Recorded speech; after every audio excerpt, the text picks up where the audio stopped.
नमस्कार, बहुत स्वागत है आपका। आप देख रहे हैं भाग्य चक्र और मैं हूं आपके साथ शैलेंद्र पांडे। जीवन की समस्याओं से निपटने के लिए, अपने मन को पवित्र करने के लिए और ईश्वर की कृपा प्राप्त करने के लिए अक्सर हम मंत्रों का प्रयोग करते हैं।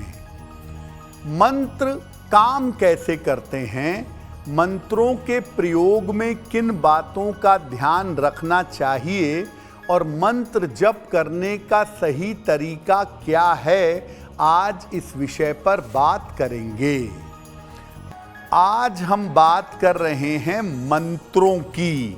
देखिए, मंत्र कुछ विशेष प्रकार के शब्दों की एक संरचना है और मंत्र का विधि पूर्वक जप करने से सृष्टि की समस्त उपलब्धियां प्राप्त की जा सकती हैं।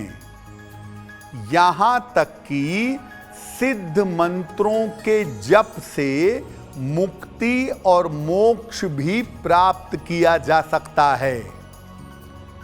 मंत्र वास्तव में दो शब्दों के होते हैं, दो अक्षरों के, जिनका श्वास प्रश्वास पर जप किया जा सके। जैसे राम एक मंत्र है, हरि एक मंत्र है, बाबा एक मंत्र है। सांस अंदर जाने पे पहला शब्द और निकलने पे दूसरा अक्षर, ऐसे अक्षरों पे सांस प्रश्वास पे मंत्र चलता है।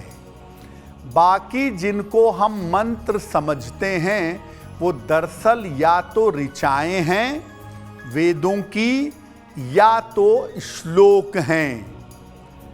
बीज मंत्र के साथ जब ऋचाएं पढ़ी जाती हैं या श्लोक पढ़े जाते हैं तो वो पर्याप्त लाभकारी होते हैं। मंत्र दो तरीके के होते हैं।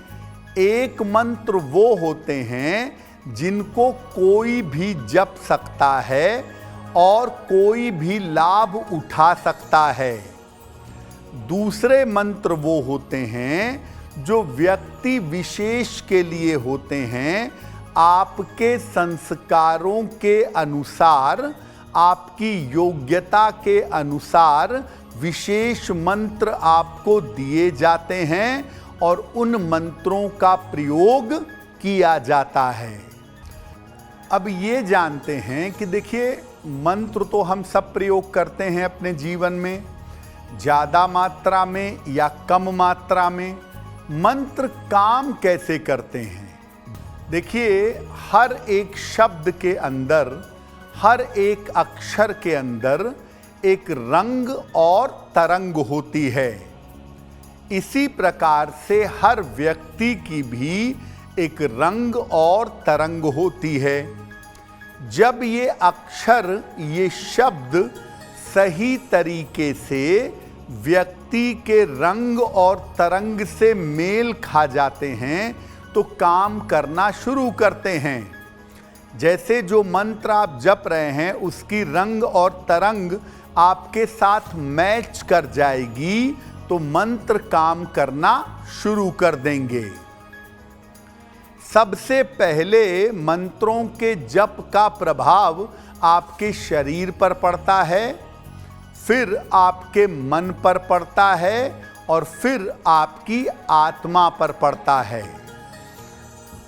आपके शरीर में कुल मिला के 7 चक्र हैं। इन्हीं चक्रों के माध्यम से मंत्रों का असर आपके शरीर, आपके मन और आपकी आत्मा पर पड़ता है। अब ये जानते हैं कि मंत्रों का विज्ञान क्या है।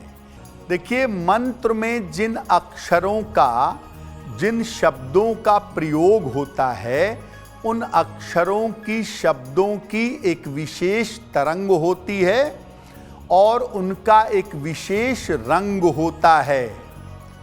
जब आपके शरीर के साथ रंग और तरंग का तालमेल बैठ जाता है तब आपको मंत्र लाभ पहुंचाते हैं।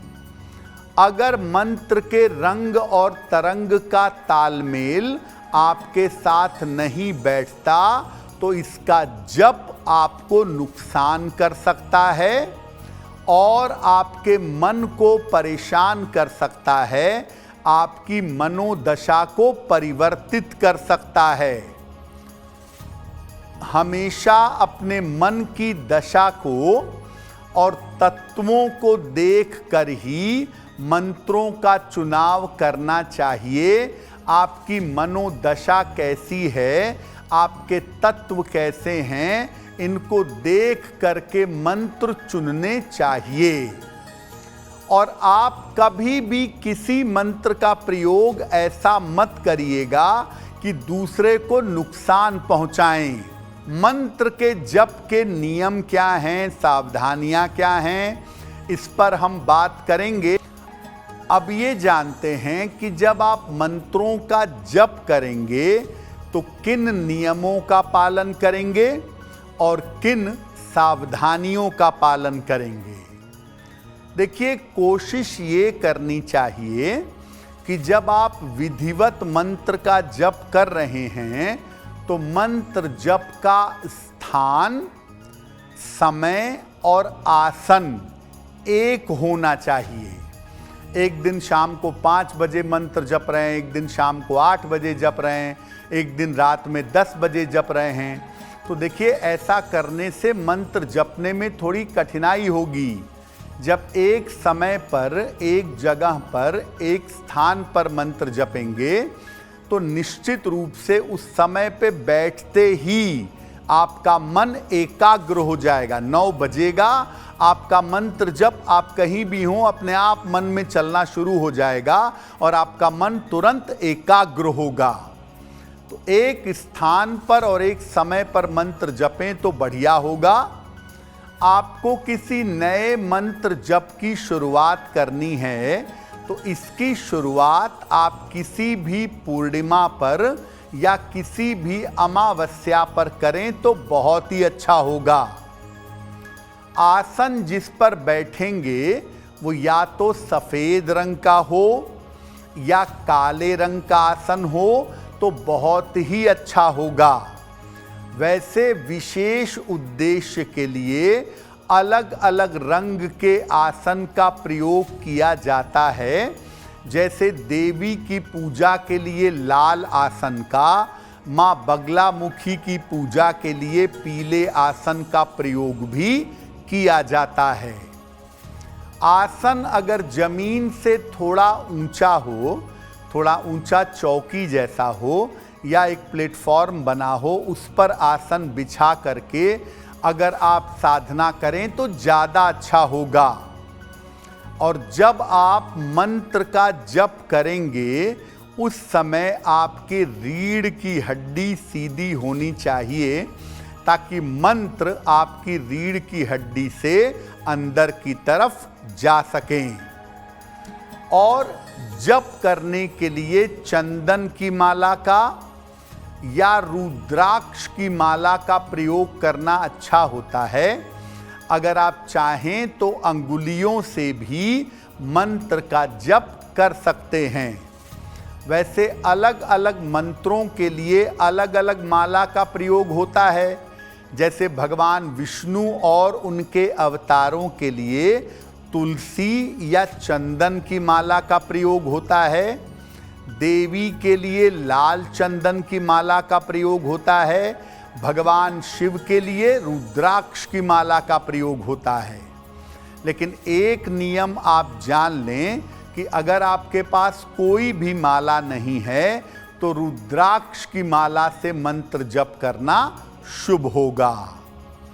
मंत्र जप करने के बाद कम से कम 10 से 15 मिनट तक जल का स्पर्श ना करें। अब वक्त हो गया है ऐसा क्यों जानने का। ऐसा क्यों में हम आपके मन की तमाम जिज्ञासाओं का समाधान करते हैं और आपको बताते हैं कि उस समस्या का सरल मामला क्या है।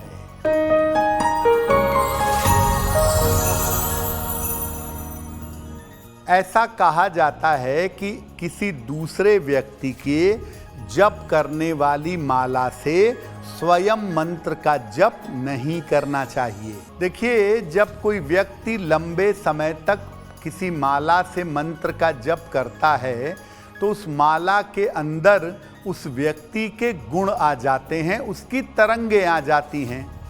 हो सकता है वो तरंग आपके मानसिक स्तर से ज़्यादा हो या आपके मानसिक स्तर से कम हो। ऐसी दशा में जब आप किसी दूसरे व्यक्ति की माला का प्रयोग करते हैं तो आपको उस व्यक्ति की तरंगें नुकसान पहुंचा सकती हैं। इसलिए मंत्र जप करने के लिए अपनी माला पर्सनल होनी चाहिए और अपनी पर्सनल माला से अगर आप मंत्र जप करें तो आपको लाभ होगा। अगर आप मुझसे जुड़ करके अपनी समस्याओं का समाधान चाहते हैं और चाहते हैं कि आपकी समस्याओं को ज्योतिष के माध्यम से सुलझाया जाए तो आप हमसे संपर्क कर सकते हैं, जुड़ सकते हैं एस्ट्रो तक पर।